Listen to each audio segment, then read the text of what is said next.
The evening was an extravagant affair, filled with laughter and the clinking of glasses. I glanced around the lavish dining room, the soft glow of candlelight dancing off the crystal chandeliers, casting a warm hue over our guests. Marco stood beside me, his arm wrapped comfortably around my waist as he shared a joke with Jake, his best friend since college. It was moments like these that made me feel grateful for our life together. Yet a gnawing feeling lurked in the back of my mind. Did you hear the one about the man who walked into a bar? Marcos chuckled, his deep voice echoing through the room. Let me guess. He ordered a drink and found a fortune cookie. Jake replied, grinning widely, his blue eyes sparkling with mischief. I laughed along with them, but my heart wasn't entirely in it. I tried to push away the thoughts of what had happened earlier that day with Jake. The way his fingers brushed against mine, the intensity in his gaze, it sent shivers down my spine. It was thrilling, yet terrifying, as I stood there, the facade of the perfect wife wearing thin. Another drink, Sophia? Marcos asked, his attention shifting entirely to me. He was always so attentive, so caring. I nodded, forcing a smile as he handed me a glass of wine. The rich, dark red liquid swirled inside, mirroring the tumultuous emotions stirring within me. As the night wore on, the laughter continued, but I began to notice the subtle glances exchanged between Jake and me. Each time our eyes met, a spark ignited, a secret acknowledgement of what we shared. I could see the way Jake's lips curled into a half smile, and I felt my heart race. I was trapped between two worlds.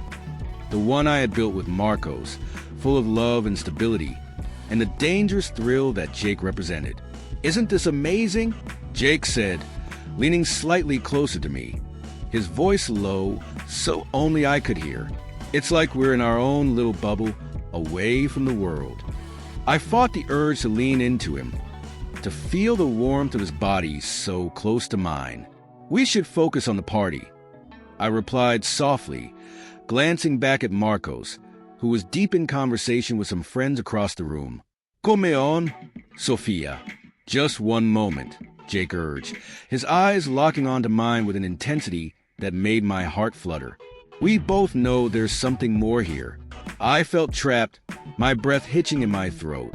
Jake, we can't, I whispered urgently, glancing nervously around us. Marcos, he would be devastated. Devastated or heartbroken, he countered, a smirk playing on his lips. You know what we have is real. I couldn't respond, the truth hanging heavily in the air between us. The chemistry we shared was undeniable, but the consequences loomed larger than ever. I took a sip of my wine, attempting to drown out the chaos of my thoughts, but it only intensified my awareness of him. As the clock struck 10, guests began to filter out, the laughter fading into the background. I felt a rush of relief, knowing the night would soon be over, yet a part of me was reluctant to let go of the thrill. When the last of our friends left, I helped Marcos tidy up, our earlier laughter replaced by the comfortable silence of two people who knew each other so well. Did you enjoy the evening? He asked, pulling me close as we stood in the dim light of our living room. It was lovely, Marcos. You always know how to throw a great party, I replied, forcing a smile. I felt a pang of guilt as I thought of Jake waiting for me. Once Marcos headed off to bed, I felt the weight of my decision settle upon me.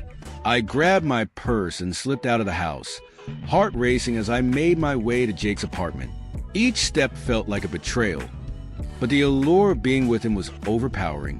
When I finally stood before his door, I hesitated for a moment, my heart pounding in my chest. But the thought of what was waiting behind that door pushed me forward. I knocked softly, and a moment later, Jake opened the door, a mischievous grin spreading across his face. About time, he murmured, pulling me inside before I could think twice. The moment his lips met mine, all the guilt and fear melted away, leaving only the thrill of our secret. I knew then that this was a choice I could never take back, but in that moment, it felt intoxicating, exhilarating, a lie I was willing to live. I stood in the kitchen, the warm glow of the overhead lights casting a soft illumination on the countertops. The scent of garlic and herbs wafted through the air as I prepared dinner, my mind a million miles away. I stirred the sauce absent-mindedly, the spoon clinking against the pot, while my thoughts spiraled around the changes I had noticed in Sophia over the past few weeks. Late nights at work, unexplained absences, and that subtle shift in her demeanor, it all felt off. "Hey, babe, what's cooking?" Marcos' voice broke through my reverie as he entered the kitchen, his smile warm and inviting. "Just your favorite spaghetti," I replied, forcing a smile. "How was work?" "Busy as always. But it's good to be home," he said, leaning against the counter, his eyes searching mine. I could feel the weight of his gaze, and it made me uneasy. "Did you have a good day?" I asked, trying to divert his attention. "Yeah, just the usual meetings. Nothing too exciting," he said, his tone light. But there was an underlying tension that I couldn't shake off. "How about you? You've seemed a bit distracted lately." I felt my heart race. "Oh, you know how it is. Just the usual stuff at the office," I said, dismissing his concern with a wave of my hand. I couldn't let him suspect anything. I couldn't let him see the truth lurking beneath the surface. Marcos nodded, but I could tell he wasn't completely convinced. "You sure? You can talk to me about anything, you know that, right?" "Of course," I said, forcing a laugh, but inside I was screaming. How could I tell him that I was entangled in a web of lies, that my heart was split between him and Jake? The guilt gnawed at me, but I couldn't bring myself to confess. Later that night, as we settled onto the couch to watch TV, my phone buzzed on the coffee table. I glanced at the screen, my heart sinking as I saw Jake's name flash in a message. "Can we talk?" it read. I hesitated, biting my lip. "Who's that?" Marcos asked, his eyes narrowing. "It's just a work thing," I said quickly, hoping to quell his curiosity. "I'll handle it later." "All right, but don't stay up too late," he said, turning his attention back to the television. I felt a pang of guilt as I typed a quick response to Jake, arranging to meet him later. The next afternoon, I found myself sitting across from Jake in a quiet cafe, the air thick with unspoken words. His blue eyes were intense, a storm brewing beneath his calm exterior. "We need to talk," he said, leaning forward, his voice barely above a whisper. "This can't keep going on, Sophia. It's tearing me apart." I sighed, rubbing my temples. "I know, Jake, but what do we even do? I can't just walk away from Marcos. He's my husband. And what about us?" he pressed, his frustration evident. "This feels so real to me, but it's also a mess. I don't want to be the reason you lose everything." "Neither do I," I said softly, my heart heavy with the weight of our choices. "But I can't help how I feel about you. It's just complicated." Jake leaned back in his chair, running a hand through his hair. "Complicated doesn't even begin to cover it. Maybe we should just end this. Walk away before it gets worse." I felt a pang of desperation at his words. "But can we? We can't just erase what we have. I care about you, Jake. You know that." He looked down, the flicker of hope in his eyes dimming. "I don't want to hurt you or Marcos. I just don't know how to do this anymore." As we sat in silence, the weight of our affair hung heavy between us. I knew we should end it, but the thought of losing Jake felt unbearable. That evening, as I returned home, I felt the familiar dread creeping in. The moment I dropped my purse on the table, I caught a glimpse of something peeking out from inside, an unfamiliar lipstick tube. My breath caught in my throat. Marcos entered the room just then, his eyes landing on the purse. "What's that?" he asked, a hint of suspicion in his voice. "It's nothing," I said quickly, my heart racing as I fumbled to put it away. "Nothing," he echoed, crossing his arms. "It looks like something, Sophia. Are you sure you're being honest with me?" I felt the walls closing in, my mind racing for an excuse, but the truth was a jagged knife in my gut. "Marcos, please. It's just some old makeup. I swear." He stepped closer, studying me with an intensity that made me feel exposed. You've been acting strange. Late nights, unexplained absences, and now this. I need you to be honest with me. I opened my mouth to speak, to tell him everything, but the words caught in my throat. Instead, I stood there, paralyzed by the weight of my choices, the truth teetering on the edge of my lips, waiting for the right moment to spill out and shatter everything.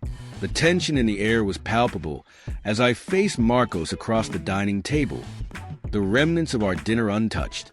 I could see the storm brewing in his eyes, the deep creases on his forehead betraying his confusion and hurt.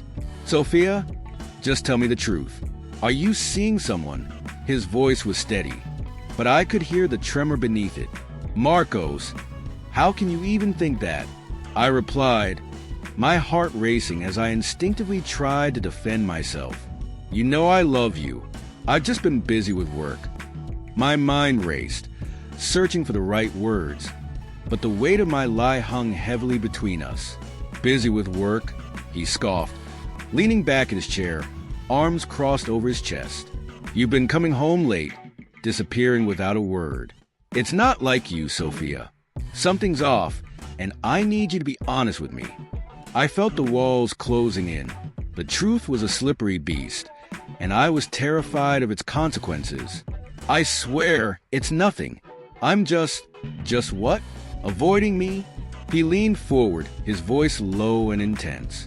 I can feel the distance. It's like I'm talking to a stranger. Marcos, please. I pleaded, my voice cracking. You're overreacting. I'm still the same person.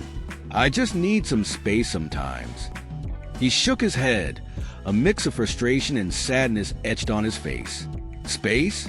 Or is it someone else? Just tell me, Sophia. I deserve to know. I took a deep breath, my heart pounding like a drum. The image of Jake flashed in my mind, his smile, the warmth of his touch, the way he made me feel alive. But I couldn't let Marco see that. You're imagining things. I would never betray you. You know that. Would you? His voice rose slightly, and I could see the pain in his eyes. Because it sure feels like you are. The argument spiraled, words flying like daggers, each accusation cutting deeper than the last. I felt trapped, ensnared in a web of my own making. When the fight ended, I retreated to the bedroom, my heart heavy with guilt and fear. I had to see Jake. I had to feel that spark again. Later that night, after Marcos had fallen asleep, I sneaked out of the house, the cool night air hitting my skin like a shock. I drove to Jake's apartment, my pulse racing with anticipation and dread. As I parked outside, a sense of foreboding washed over me, but I pushed it aside. I needed this. When I reached Jake's door, I hesitated for a moment, my hand hovering over the doorknob.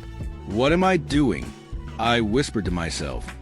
But before I could turn back, Jake opened the door, his face lighting up with a smile that made me forget everything else. Sophia, he breathed, pulling me inside and shutting the door behind me. I've missed you. His lips crashed onto mine, igniting a fire within me that I had tried to extinguish. As I lost myself in his kiss, I forgot about the life I was leaving behind, the consequences that awaited me. But a nagging feeling lingered, like a warning bell ringing in the back of my mind. The next morning, I woke up to a sense of dread, a feeling that something was terribly wrong. I had barely settled into my routine when the news broke. Jake was dead. The police were everywhere when I arrived at his apartment, their voices a cacophony of confusion and urgency. My heart raced as I pushed through the throng, desperation clawing at my insides. What happened? I asked, my voice trembling. Ma'am, you need to step back, an officer said, but I couldn't. I had to see him. Then I caught a glimpse of Marcos standing nearby, his face pale and drawn. Marcos, I shouted, rushing toward him. What's going on? He looked at me, his eyes wide with shock and disbelief. Sophia, they think I had something to do with this. What? My heart dropped. How? Why? They found me at the scene. They think He paused, swallowing hard. They think I killed Jake. Tears streamed down my face as the realization hit me. I had dragged him into this mess, and now his life was in jeopardy because of my betrayal. My chest tightened as I clutched his arm. We have to tell them the truth. We have to. But as the officers moved closer, the weight of our secrets loomed over us, and I realized that nothing would ever be the same again. The fluorescent lights in the interrogation room buzzed incessantly, drowning out the chaos of my thoughts. I sat there, hands clasped tightly together on the cold metal table, feeling the weight of the officer's gaze piercing through me. "Mr. Santos," the detective began, his voice steady, almost rehearsed. "You're aware that we found Jake Martinez dead in his apartment this morning?" I nodded, my throat tightening.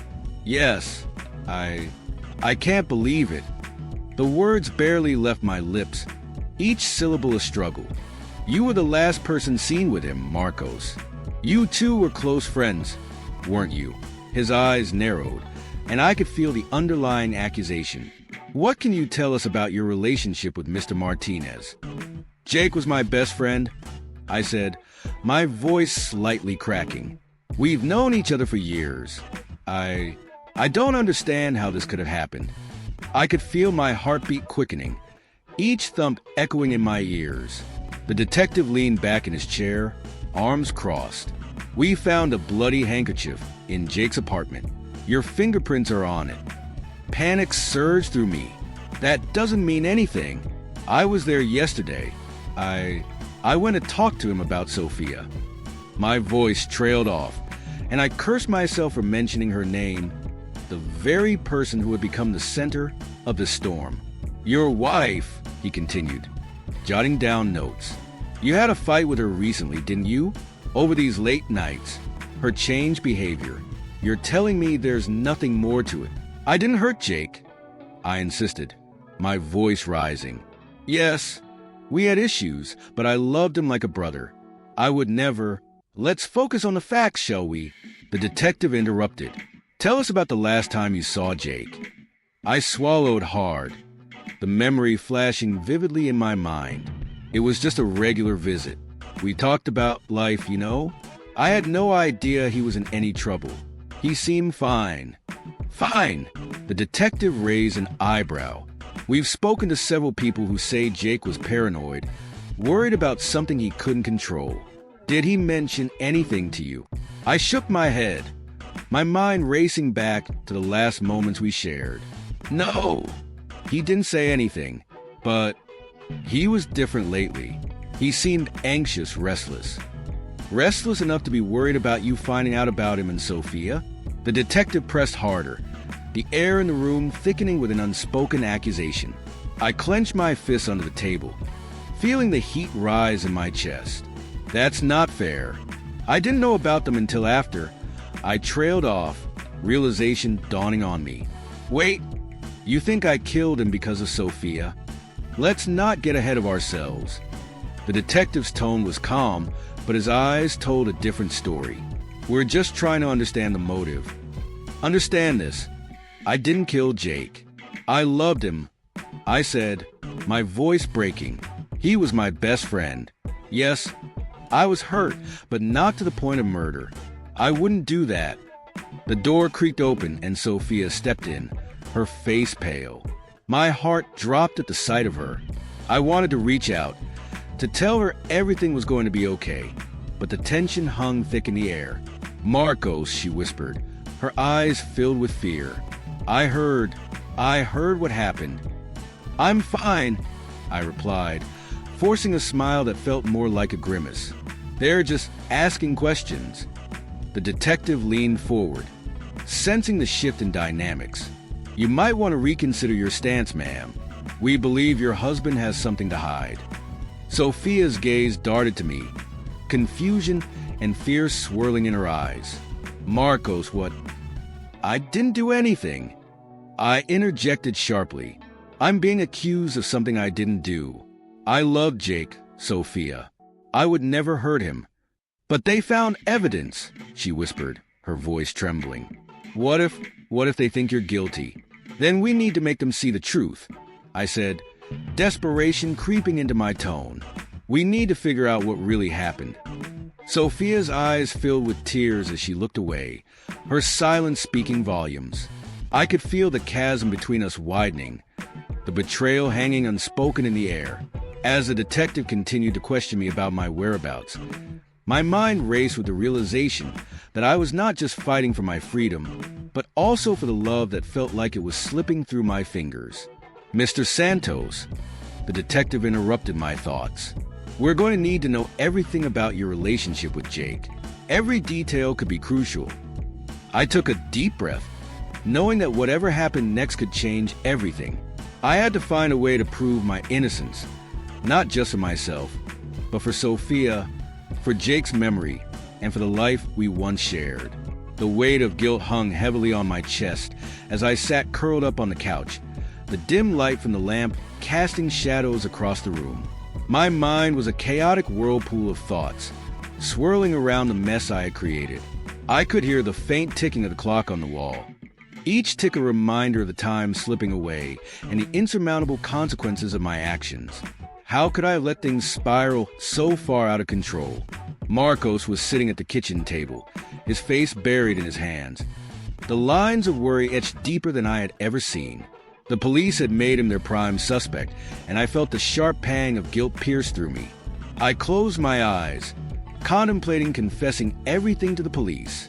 Perhaps if I told them about my affair with Jake, they would understand. They would see that Marcos wasn't capable of murder, that he was innocent. But the thought of what that confession would cost me, my marriage, my life as I knew it, held me in a paralyzing grip. Why didn't you tell me, Sophia? Marcos's voice broke through my reverie, raw and filled with pain. I opened my eyes, meeting his gaze, which was filled with a mixture of hurt and betrayal. I thought we had everything figured out. We do, I exclaimed, my voice unsteady. I love you, Marcos. I just got caught up in something I never meant to happen. Caught up in what? A lie. His voice was low, laced with disappointment. You think that's love? I wanted to reach out, to take his hands in mine, but fear stopped me. I didn't want to hurt you. I thought I could manage it, but then things got out of hand. I never intended for it to come to this. Out of hand. He shook his head, disbelief etching deeper lines on his forehead. Jake is dead, Sophia. It's not just out of hand. It's a tragedy. I felt my heart race as I contemplated the ramifications of my next words. What if I told the police? What if I said it was me? I could... No, he interrupted, his voice rising. You can't do that. It won't fix anything. It'll just make it worse. The silence that followed was suffocating. I could feel the walls closing in, the air thick with unspoken words. My phone buzzed on the coffee table, pulling my attention away. It was a message from Jake's number, and my heart dropped. How could I still be receiving messages from him? Marcos noticed my reaction. What is it? It's Jake's number, I stammered, my fingers trembling as I opened the message. It was just a simple text. Meet me tonight. Tonight? Marcos's eyes widened. You can't go. What if it's a trap? What if someone is watching you? I need to know what happened. If there's something more to this, I need to find out. Don't do this, Sophia. Please. His voice cracked, and I could see the desperation in his eyes. It tore at my heart. I have to, I whispered, standing up. I needed to confront the reality of what had happened, the truth that lay buried beneath layers of deceit. While I was lost in my thoughts, Marcos had started rummaging through our things, searching for anything that could help him prove his innocence. I watched him, torn between wanting to help and fearing for my own safety. Marcos, I began hesitantly. What are you looking for? Anything, Sophia. Something that can help me. I can't just sit here and wait for them to arrest me, he replied, determination etched on his face. As he searched, I felt a sudden impulse to help him. Let me come with you. I can help you look through Jake's apartment. Maybe there's something there that can clear your name. He paused, his expression softening. Are you sure? I don't want you to get involved in this mess any more than you already are. I need to, for you know, for us. I insisted, even though I knew that the truth was much darker than I was admitting. As we made our way towards Jake's apartment, the tension between us was palpable. We had both crossed invisible lines, and now we were racing against time to uncover the truth, whatever it may be, the truth that could save him or destroy us both. I sat in Jake's dimly lit apartment, the flickering light of the screen casting eerie shadows on the walls. My heart raced as I pressed play on the footage from the hidden camera. The rush of adrenaline surged through me, mingled with dread as I braced myself for whatever revelation awaited. The footage started with a shaky frame, and then I saw Jake, looking agitated, pacing back and forth in the small living room. "Listen," he said, his voice low and urgent. "We need to settle this before it spirals out of control. You know what's at stake." My brow furrowed as I leaned closer. Who was he talking to?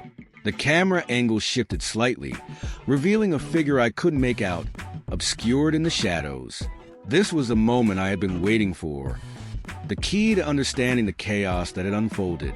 "Don't you think I know that?" the other voice replied, laced with a mix of frustration and fear. "You're playing a dangerous game, Jake. You're not the only one with something to lose." I paused the video, my mind racing. Blackmail? What had Jake gotten himself into? I couldn't shake the feeling that this was only the tip of the iceberg. I resumed the footage, absorbing every detail. As Jake continued to speak, the pieces began to fall into place. "You're the one who brought this on yourself." Jake snapped, his fist clenched. "If you hadn't gotten involved with her..." My stomach twisted. Her, the mention of a woman sent a chill down my spine, and I felt an unsettling connection to Sophia. Was this about her? The implications crushed down on me like a weight I couldn't bear. The video continued, showcasing a heated exchange between Jake and his mysterious companion. They discussed money, threats, and jealousy, weaving a narrative that left me breathless. I had to know more. I needed to dig deeper. After the footage ended, I sat back, my mind reeling. My thoughts drifted to Sophia. What if she didn't just have an affair with Jake? What if she was inadvertently caught up in something much darker? My gut churned with the realization that I had to confront her. This was bigger than our shattered trust. I stood up and paced the room, my heart pounding. I couldn't let her be a pawn in this twisted game. I needed answers, and I needed them now. I grabbed my phone and dialed her number, my hands trembling. "Marcos," she answered, her voice shaky.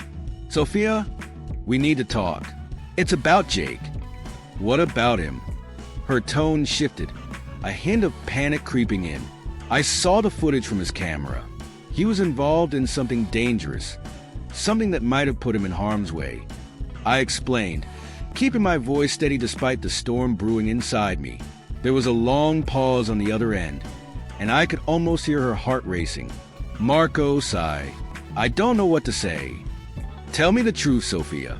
Was this about you? Were you involved in whatever mess he was in?" My voice cracked slightly, the vulnerability spilling through. "I didn't know, I swear. I thought it was just us.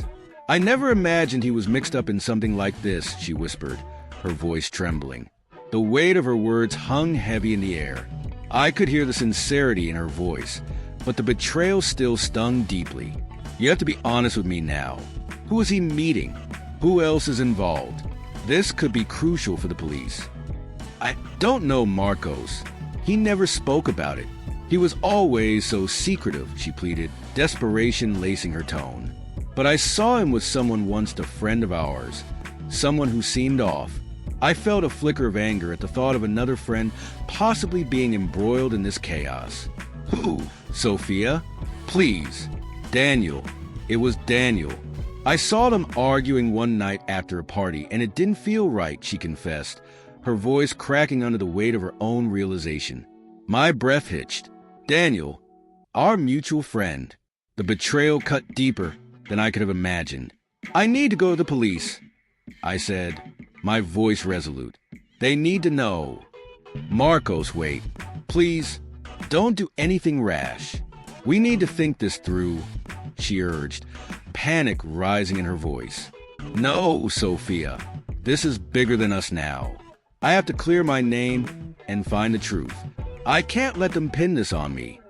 I hung up, determination surging through me.